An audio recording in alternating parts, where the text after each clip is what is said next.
Assalamualaikum warahmatullahi wabarakatuh.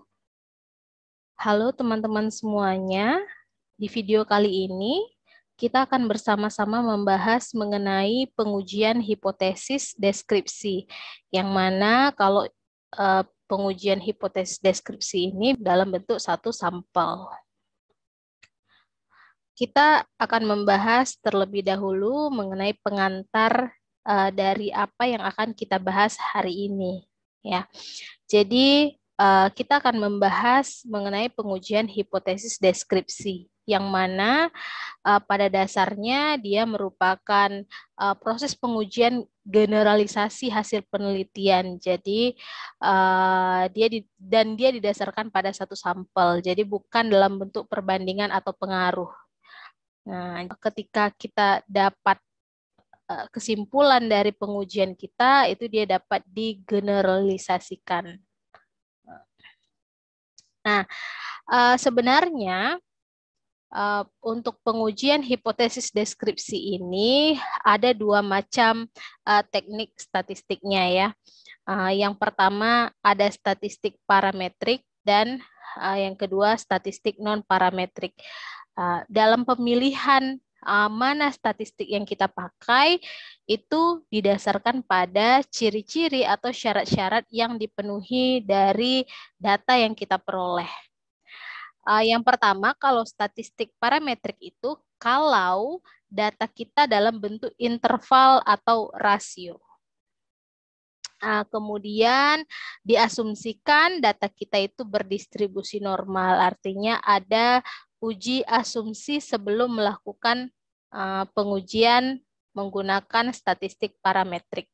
Kalau terbukti dia normal, maka boleh digunakan statistik parametrik. Nah, kemudian syarat yang lainnya adalah sumber data yang dipilih itu sudah diasumsikan dipilih secara acak. Nah, sedangkan untuk statistik non-parametrik, itu kalau misalnya data yang mau kita analisis bentuknya nominal atau ordinal. Kemudian distribusi datanya bebas, bisa boleh berdistribusi normal ataupun tidak berdistribusi normal. Sumber data yang dipilih juga diasumsikan acak, dipilih secara acak. Nah, itu mungkin pengantar dari pengujian hipotesis deskripsi. Jadi di awal kita harus menentukan terlebih dahulu apakah statistik yang mau kita gunakan. Apakah dia mau parametrik ataupun non-parametrik. Nah, dalam video kali ini khusus kita bahas terlebih dahulu untuk statistik parametrik. Artinya apa yang kita akan bahas ke depannya, data kita memenuhi syarat-syarat untuk dilakukannya statistik parametrik. Yaitu dia berbentuk interval atau rasio, dia berdistribusi normal diasumsikan, dan pemilihan sampelnya dilakukan secara acak. Nah, jadi kalau di statistik parametrik untuk menguji hipotesis deskriptif itu kalau datanya interval atau rasio, kita bisa menggunakan statistik t-test satu sampel. Nah, jadi bentuk atau nama statistik parametriknya adalah t-test satu sampel. Nah, untuk melakukan pengujian satu sampel sebenarnya terdapat dua rumus ya. Ada rumus T dan rumus Z. Sebenarnya kedua rumus ini mirip, tetapi penggunaannya berbeda. Rumus Z itu digunakan kalau simpangan baku dari populasi itu diketahui. Sedangkan rumus T itu digunakan jika simpangan baku populasi tidak diketahui, sehingga yang diketahui adalah pendugaan simpangan baku populasi ini dilakukan dengan simpangan baku sampel. Jadi biasanya yang kita gunakan adalah rumusnya rumus T, karena sulit menentukan simpangan baku populasi, karena kita tahu populasi itu daerahnya sangat luas ya. Untuk pengujian hipotesis deskriptif bisa dilakukan dengan beberapa uji ya. Jadi ada macam-macam pengujian hipotesis deskriptif ini. Yang pertama ada uji hipotesis, uji dua pihak.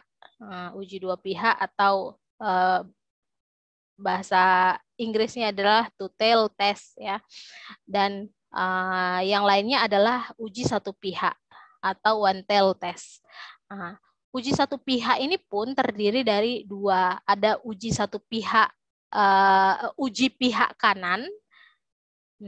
Kemudian yang kedua ada uji pihak kiri. Nah, jenis uji mana yang digunakan? Kalau misalnya kita dapat nih pertanyaan penelitian kita atau kita punya hipotesis penelitian kita, sebenarnya jenis uji yang mana yang digunakan? Itu tergantung kalimat hipotesisnya. Untuk lebih jelasnya, mudah-mudahan saya akan membuatkan video lainnya yang membahas mengenai perbedaan antara uji dua pihak dan uji satu pihak. Nah, pada video ini mungkin nanti kita akan membahas uji dua pihak khusus. Selanjutnya, kita harus mengetahui terlebih dahulu rumus dari uji T tersebut yang kita bahas sebelumnya. Jadi, rumus T-nya atau nanti kita sebut sebagai T hitung, ini seperti ini, yaitu X bar dikurang mu 0 per S per akar N. Masing-masing simbol-simbolnya memiliki beberapa arti ya. T ini adalah nilai T hitung ya. Nanti untuk selanjutnya kita sebut T hitung karena ini nanti memang yang akan kita bandingkan adalah T hitung ini sendiri. Sehingga nanti pada saat menarik kesimpulan inilah yang digunakan. Kemudian X bar ini adalah nilai rata-rata dari data yang kita punya. Kemudian mu 0 ini adalah nilai yang dihipotesiskan. Kemarin sudah sempat juga dibahas bahwa nilai yang dihipotesiskan ini biasanya bergantung pada literatur yang ada. Ya, jadi berdasarkan literatur yang ada biasanya diketahui nilai yang dihipotesiskan atau mu 0 ini. Kemudian S ini adalah simpangan baku sampel dan N ini adalah jumlah anggota sampel. Nah, inilah rumus untuk dilakukannya uji T satu sampel.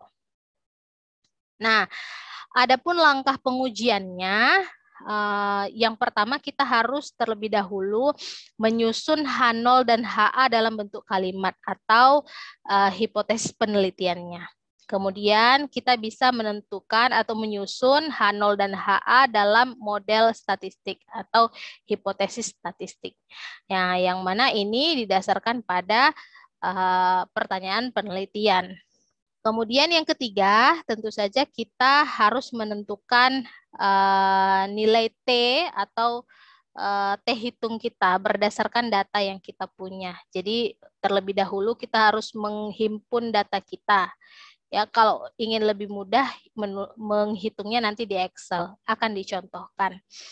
Yang keempat, kita harus mengetahui harga T-tabel atau nilai T-tabel dengan melihat derajat kebebasannya itu dihitung dari N kurang 1. Jadi kalau misalnya nanti data kita 30, maka untuk melihat T-tabelnya kita lihat di derajat kebebasannya 30 kurang 1 yaitu 29.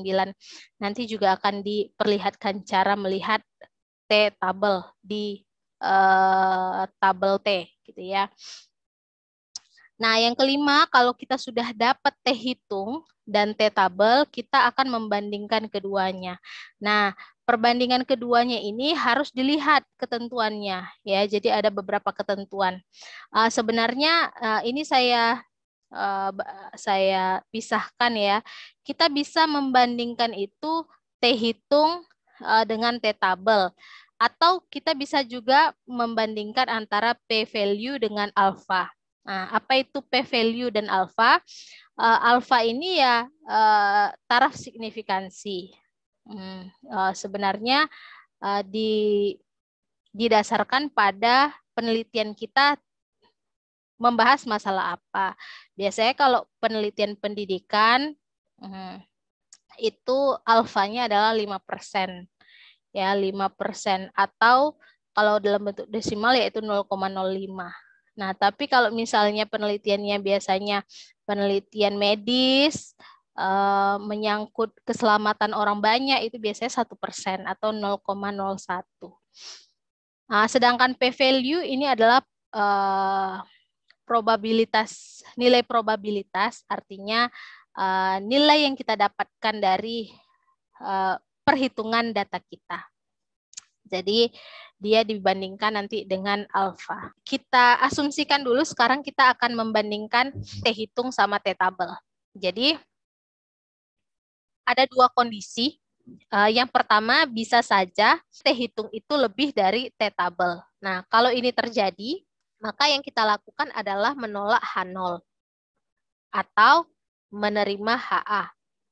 Atau kalau yang terjadi adalah t-hitungnya kurang dari t-tabel, maka kita harus menerima H0 ataupun menolak HA. Nah, kalau kita ingin membandingkan antara p-value dengan alpha juga demikian, tapi harus diperhatikan ketentuannya. Nah, kalau mau kita lihat, ternyata ini dia ekivalen. Nah, pernyataan yang ini dia ekivalen, yang ini juga ekivalen. Nah, jadi sebenarnya terserah kita pemilihannya. Kita mau membandingkan t-hitung sama t-tabel atau p-value dengan alpha. Nah, yang terakhir setelah kita tahu mana yang ditolak, mana yang diterima, maka kita bisa membuat keputusan pengujian hipotesis. Nah, inilah langkah-langkah pengujian yang harus kita lakukan untuk melakukan uji hipotesis deskriptif menggunakan t-test dari satu sampel. Nah, ini saya siapkan contoh yang akan kita coba hitung nanti dengan Excel dan SPSS. Misalnya sudah dilakukan pengujian atau pengumpulan data terhadap tinggi badan 30 orang calon guru IPS. Jadi N-nya ini ada 30. Berdasarkan literatur, jadi ini sebelumnya, ini N ya. Nah, berdasarkan literatur, rata-rata tinggi badan calon guru adalah 155 cm. Nah, ini biasanya diperoleh dari kajian literatur. Dan ini digunakan sebagai mu0. Nah, ini ditanyakan apakah hal ini terbukti secara statistik? Nah, ini yang mau kita uji. Benar enggak secara statistik bahwa rata-rata tinggi badan calon guru itu adalah 155. Dari pernyataan ini saja kita sudah bisa menentukan uji apa yang kita gunakan. Apakah uji dua pihak ataukah uji satu pihak, ya. Jadi kalau kita baca dari pernyataan ini, kalau dia bilang rata-rata tinggi badan calon guru adalah 155, ini artinya dua pihak. Kenapa dua pihak? Karena H0-nya itu nanti mu0-nya adalah sama dengan 155. Karena dia bilang rata-rata tinggi badan adalah 155 gini ya.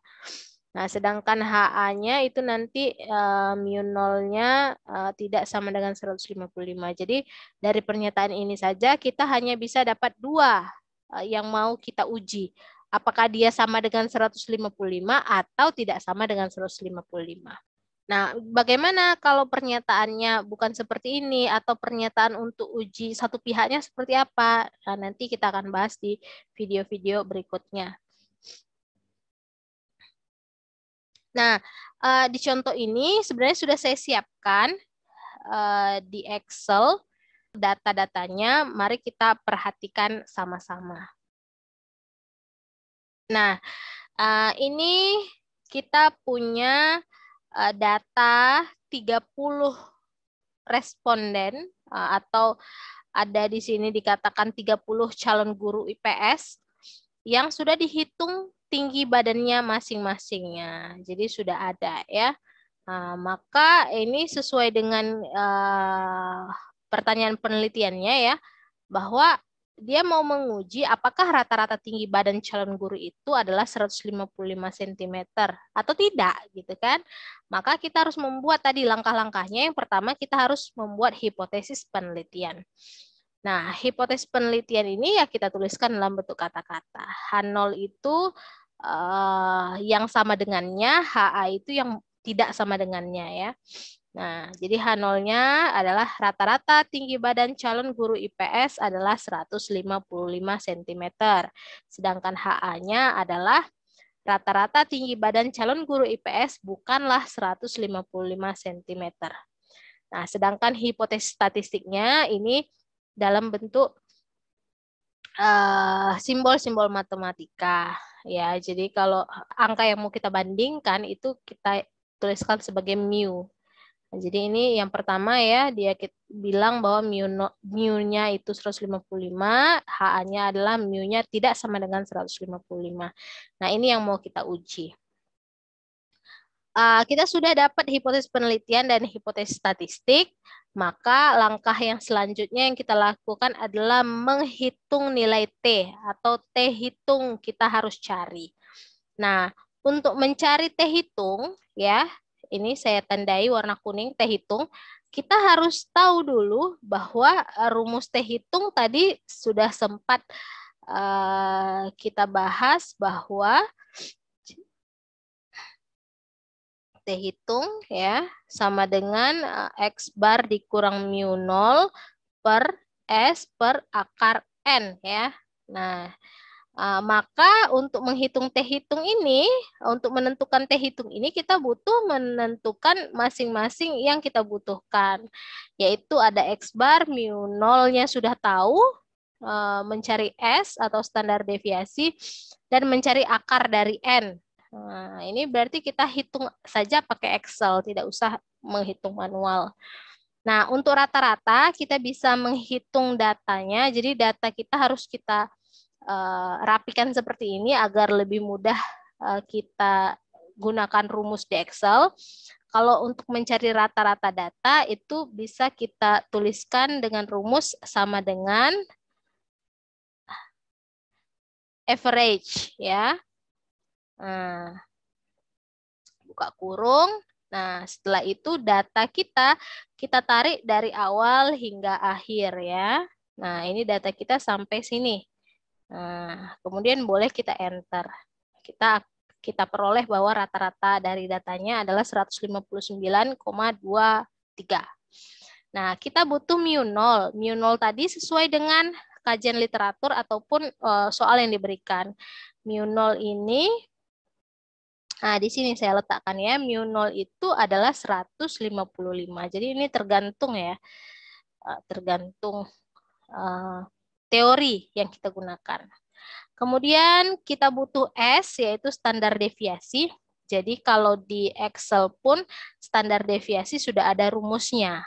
Jadi kita tuliskan rumusnya menggunakan sama dengan STDEV.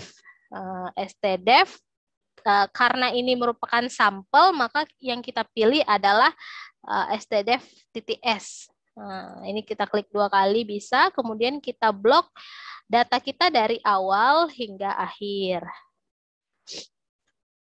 Kemudian kita enter.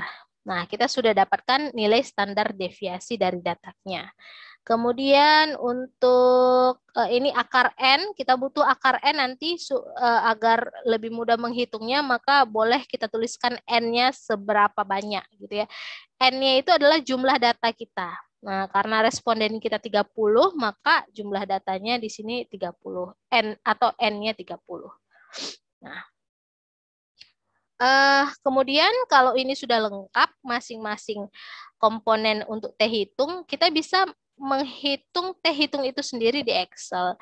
Jadi kalau di Excel itu untuk menghitung pakai operasi matematika, mohon memperhatikan tanda kurung karena sangat berpengaruh. Jadi T hitung itu kita tuliskan rumusnya sama dengan kita kurung dulu karena ada dua yang harus dikerjakan di atas terlebih dahulu, yaitu pengurangan X bar.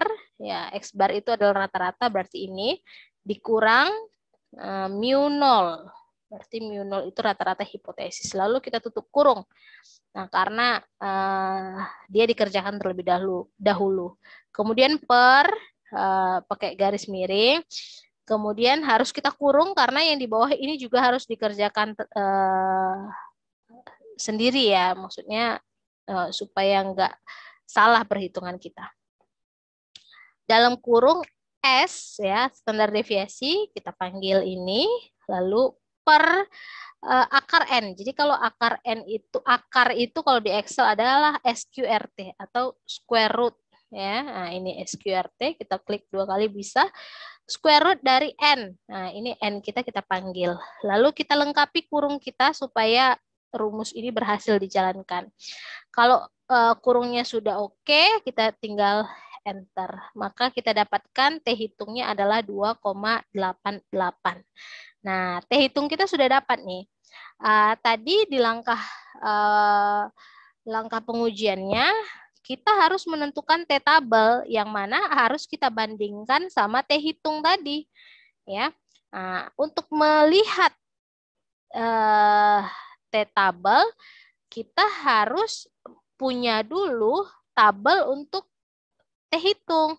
Bisa dicari di internet ataupun di buku-buku statistika, biasanya di belakangnya ada, di lembar-lembar belakang. Nah, ini adalah T tabel ya. Jadi, kita harus pastikan yang mau kita uji tadi adalah uji dua pihak atau uji satu pihak. Karena kita tadi uji dua pihak, maka kita di sini ada angka-angka di tengah, ya kan? Kemudian di kepala tabel ada taraf signifikan atau alfa. Nah, jadi ini tergantung alfa penelitian yang kita lakukan, ya, atau taraf signifikan penelitian yang kita lakukan. Karena tadi di awal kita nyatakan bahwa taraf signifikannya adalah 5% atau 0,05, maka kolom inilah nanti yang akan kita pilih. Kolom yang 0,05. Kemudian kita harus lihat derajat kebebasannya. Manakah yang menjadi T tabel kita didasarkan pada derajat kebebasannya. Jadi derajat kebebasan itu tadi cara mencarinya adalah N kurang 1. Karena data kita ada 30, maka derajat kebebasan kita adalah 29. Sehingga kalau kita tarik antara kolom 0,05 dengan baris 29 tadi, kita akan dapatkan angka ini, 2,045. Jadi ini ada angka 2,045. Inilah sebagai T tabel kita. Jadi kita sudah tahu T tabel kita adalah, bisa kita tuliskan di sini 2,045. Nah, setelah kita tahu bahwa T hitung, kita harus bandingkan ya antara T hitung sama T tabel. Sesuai dengan ketentuan yang tadi. Nah, di sini ya. Jadi kita harus lihat T hitung kita dengan T tabel kita urutannya bagaimana ya. Nah, kalau kita lihat di sini bahwa T hitung kita adalah 2,88 ya. 2,88. Sedangkan T tabelnya 2,045. Nah, dari sini saja kita tahu bahwa 2,88 itu lebih dari 2,045. Sehingga T hitungnya itu lebih dari T tabel. Nah, sesuai ketentuan, kalau T hitung lebih dari T tabel, maka H0-nya ditolak. Jadi, dengan ini kita harus menuliskan di sini.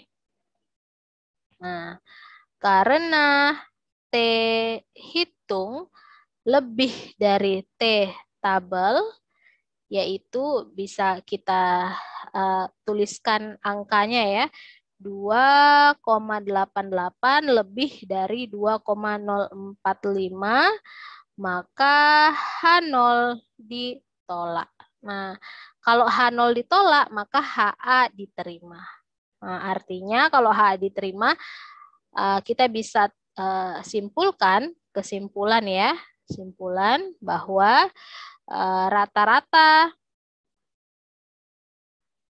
tinggi badan calon guru IPS bukanlah 155 cm. Nah, itulah tadi langkah-langkah pengujian hipotesis kita sudah selesai pada poin kesimpulan. Jadi kalau sudah begini, selesailah pengujiannya. Nah, itu kalau menggunakan Excel. Nah, kalau kita mau menggunakan SPSS bagaimana? Begitu ya. Sebenarnya sama saja nanti hasilnya. Tetapi kita tidak perlu menginput-input rumus ya. Kita hanya memberikan pengaturan di depan lalu selesai begitu ya.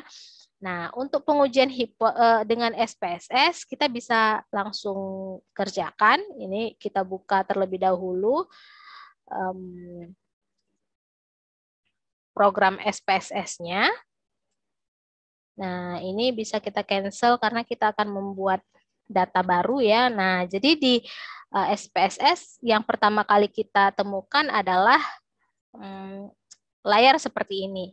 Nah, untuk t-test satu sampel, kita cukup memindahkan data kita ke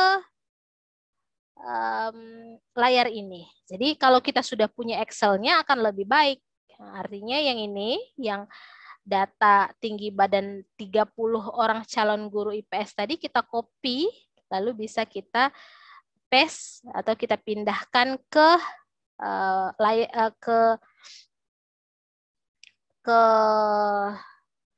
data SPSS-nya ya.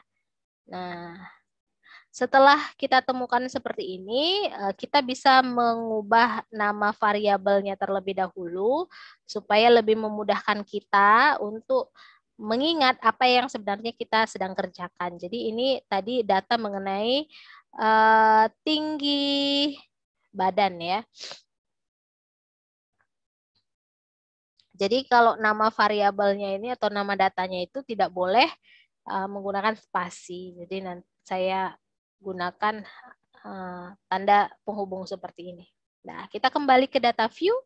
Nah, sudah ada tinggi badan. Nah, untuk menghitung t-testnya dan lain sebagainya, atau nanti kita akan menemukan p-value, bisa kita lakukan dengan klik analyze, lalu compare means, lalu pilih one sample t-test. Nah, setelah itu akan muncul pilihan seperti ini atau pengaturan seperti ini. Nah, kita kan punya data mengenai tinggi badan, lalu kita pindahkan ke tes variabel. Nah, lalu kita klik dulu terlebih dahulu opsi. Nah, ini adalah derajat kepercayaan atau taraf kepercayaan. Nah, taraf kepercayaan itu didapatkan dari 100% dikurang taraf signifikansi.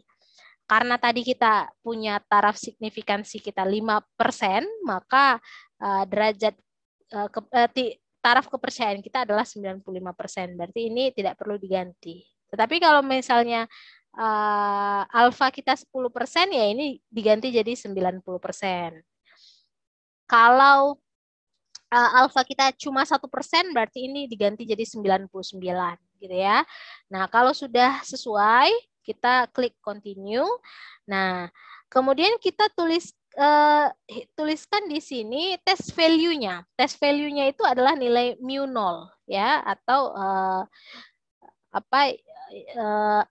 nilai yang mau kita bandingkan berdasarkan literatur review kita. Nah, ini tadi sesuai dengan contoh adalah 155 mu 0-nya. Nah, kalau sudah, kita tinggal klik OK.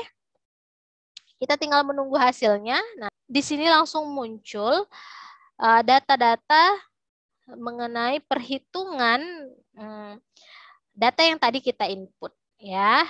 Jadi ada one sample statistiknya, kemudian ada one sample testnya. Nah, kalau mau kita lihat ini berisikan mean, standar deviasi, dan standar error ya.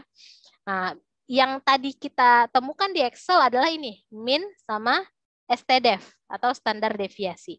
Sekarang kita mau cek dulu, apakah memang sama antara mean dan standar deviasi yang kita dapatkan di SPSS dengan yang di Excel.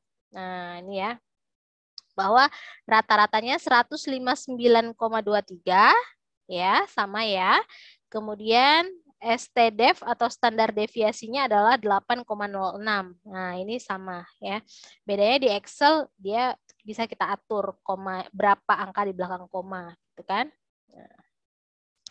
Kemudian untuk T hitung sama P value-nya, nah itu kita lihat pada tabel one sample test. Nah, jadi ini ada T ya, kolom T. Nah, inilah yang merupakan T hitung dari data yang kita inputkan tadi, yaitu 2,876. Kalau misalnya kita lihat di sini 2,88. Nah, sebenarnya ini hasil dari pembulatan ya. Kalau misalnya kita begini kan, nah kelihatan samanya ya, 2,876. Nah, ini T hitungnya. Jadi kita bisa langsung tahu inilah T hitung kita. Sedangkan ini derajat kebebasan ya, sama, yaitu 30 kurang 1, yaitu 29. Nah, ini yang tulisannya seek to tell inilah yang merupakan P value dari perhitungan kita atau nilai probabilitasnya. Jadi kalau misalnya T hitung ini dibandingkan dengan T tabel, sedangkan P value ini dibandingkan dengan alfa. Nah, jadi cukup kita melihat dua ini saja, kolom T dan kolom signifikansi to tell. Kemudian kita bisa langsung bandingkan dengan T tabel yang bisa kita lihat di tabel, ataupun nilai kita bandingkan ini dengan taraf signifikansi kita. Jadi kalau lebih mudah ya kita bandingkan langsung ini, bahwa kita tahu taraf signifikansi kita adalah 0,05 ya. Nah, sedangkan ini boleh saya tulis di Excel supaya lebih mudah kelihatan. Jadi kita dapat tadi P value-nya adalah 0,007 ya. Sedangkan alfa kita adalah 0,05 ya, yaitu 5%. Nah, ini kalau mau kita lihat ya, kita lihat dulu ya, bahwa P value kita itu 0,007 itu ya, dibandingkan dengan 0,5 itu kan dia kurang dari ya, artinya P value-nya kurang dari alfa ya kan. Nah, kalau P value kurang dari alfa, kita bisa lihat kembali ketentuan dari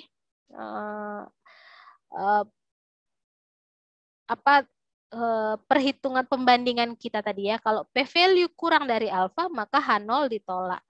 Nah, jadi kalau di sini sudah kita dapatkan bahwa H0-nya ditolak. Sama saja dengan kalau kita bandingkan antara T hitung sama T tabel. Ini kan tadi H0 juga ditolak, ya kan? Nah, begitu. Nah, sekarang kalau misal kalian nggak punya tabel T, nah, bisa nggak menghitung T tabel itu? Jadi kalian pakai SPSS ya. Nah, ini pakai SPSS udah dapat nih 2,876. Mau membandingkan dengan T tabel, tapi nggak punya tabel T. Nah, maka di Excel pun bisa kita langsung ketahui T tabel ya. Jadi ini bisa kita tambahkan di sini. T tabel ya. Nah, itu menggunakan rumus sama dengan T titik inv. Artinya T inverse T tabel ini mau jadikan dalam bentuk T-table ya, nilai T-table. Nah, ini akan ada dua yang muncul, ada yang nggak pakai apa-apa, kemudian ada yang pakai 2T. Nah, kita pilih yang 2T karena hipotesis pengujian kita adalah uji dua pihak. Kalau nanti pengujian hipotesisnya menggunakan uji satu pihak, maka boleh menggunakan T ini saja. Tapi karena kita dua pihak, maka kita pilih yang ada 2T-nya. Nah, di sini disuruh masukkan probability, ya, probability kita atau taraf signifikansi kita kan 5% ya, atau 0,05. Nah, kemudian pakai titik koma, disuruh pakai titik koma. Kemudian derajat kebebasan, ini degree of freedom ya, derajat kebebasan. Derajat kebebasannya adalah N dikurang 1. Berarti 30 dikurang 1 adalah 29. Nah, kalau sudah seperti ini, kita enter. Nah, sama ya, antara T-table yang kita hitung pakai tabel tadi dengan T-table yang kita hitung pakai Excel, pakai rumus. Nah, udah dapat kita 2,045 sesuai dengan ini tadi ya, bisa kita bandingkan antara 2,876 ini dengan 2,045 yang kita dapatkan di Excel tadi. Nah, dengan kata lain ya sama aja, hasil perhitungan antara Excel dan SPSS akan sama saja. Artinya dari contoh yang kita buat bahwa H0-nya itu ditolak. Kalau H0 ditolak ya artinya HA yang diterima. Jadi dapat kita simpulkan bahwa rata-rata tinggi badan calon guru IPS bukanlah 155 cm. Mungkin itu saja yang dapat kita bahas pada video kali ini.